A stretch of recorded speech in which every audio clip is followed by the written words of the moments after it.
हरिओम। प्यारे देशवासियों, मैं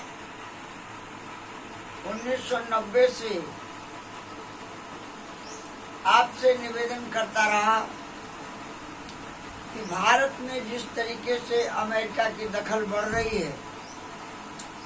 भारत अमेरिका की तरफ भाग रहा है,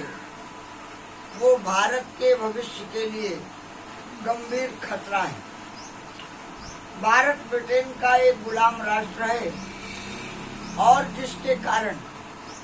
भारत में हार्वर्ड यूनिवर्सिटी और कैम्ब्रिज यूनिवर्सिटी से संचालित होने वाले लोग भारत में नेता बनाए जाते हैं,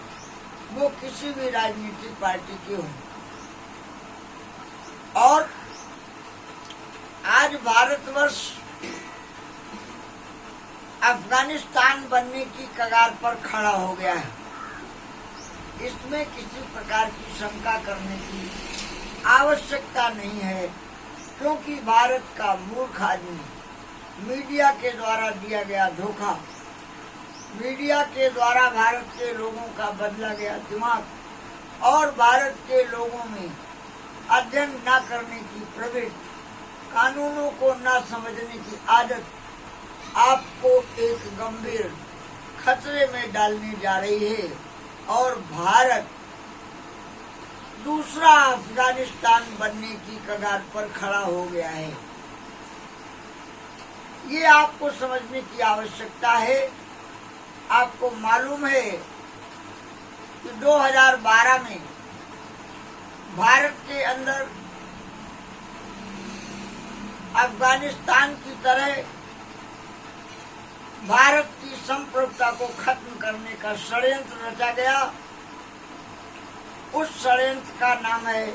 शरीयत बैंकों की स्थापना। कांग्रेस पार्टी के द्वारा डी सुब्बा राव, जो आरबीआई के गवर्नर थे, उन्हें ब्रिटेन के आदेश पर कंपल्सरी रिटायरमेंट देकर हटा दिया गया। कांग्रेस ने भारत को पाकिस्तान की तरह पर मुस्लिम तुष्टीकरण के लिए और भारत को दूसरा अफगानिस्तान बनाने के लिए भारत में शरीयत बैंकों की स्थापना कर दी। उसके बाद भारतीय जनता पार्टी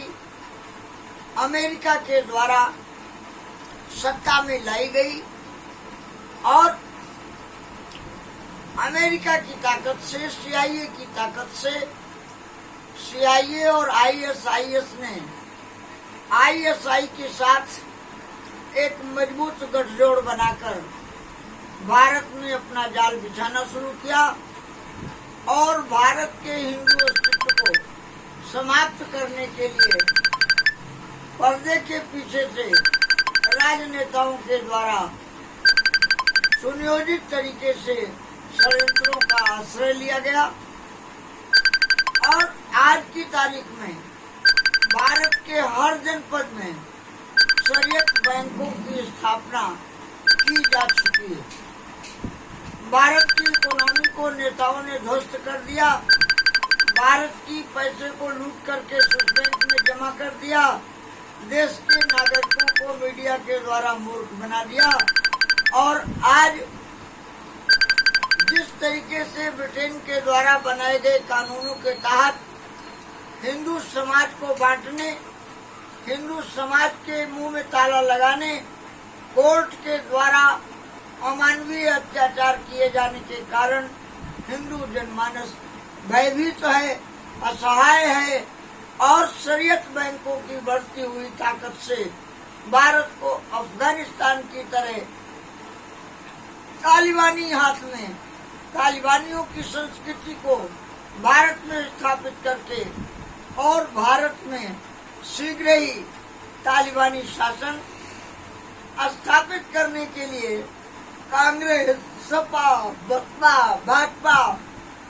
आरएसएस और विश्व हिंदू परिषद के लोग जिस तरीके से कार्य कर रहे हैं, इसे देश के संपूर्ण हिंदू जनमानस को समझने की आवश्यकता है और इसको स्पष्ट तौर से भारत के प्रधानमंत्री ने 15 अगस्त जो भारत के लिए कलंक दिवस है, हमारे संगठन के लोगों ने कलंक दिवस मनाया। उस कलंक दिवस के अवसर पर भारत के प्रधानमंत्री ने स्वतंत्रता दिवस मनाया और स्पष्ट घोषणा कर दी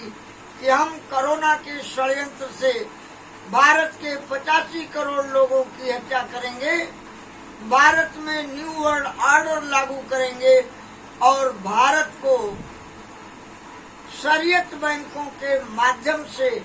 शरीयत का शासन लागू करने का काम करेंगे, जिसके लिए आपके सामने